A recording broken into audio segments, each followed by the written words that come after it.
தீர்க்க தரிசனம் மத்தேயு 1:22-23. தீர்க்கதரிசியின் மூலமாய் கர்த்தராலே உரைக்கப்பட்டது நிறைவேறும்படி இதெல்லாம் நடந்தது. அவன், இதோ ஒரு கன்னிகை கர்ப்பவதியாகி ஒரு குமாரனை பெறுவாள், அவருக்கு இம்மானுவேல் என்று பெயரிடுவார்கள் என்று சொன்னான். இம்மானுவேல் என்பதற்கு தேவன் நம்மோடு இருக்கிறார் என்று அர்த்தமாம். மத்தேயு 1:22-23.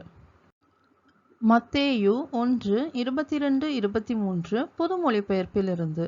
இதோ கன்னி கருவுற்று ஒரு ஆண் மகவை பெற்றெடுப்பார், அக்குழந்தைக்கு இம்மானுவேல் என பெயரிடுவார் என்று இறைவாக்கினர் வாயிலாக ஆண்டவர் உரைத்தது நிறைவேறவே இவை யாவும் நிகழ்ந்தன. இம்மானுவேல் என்றால் கடவுள் நம்முடன் இருக்கிறார் என்பது பொருள்.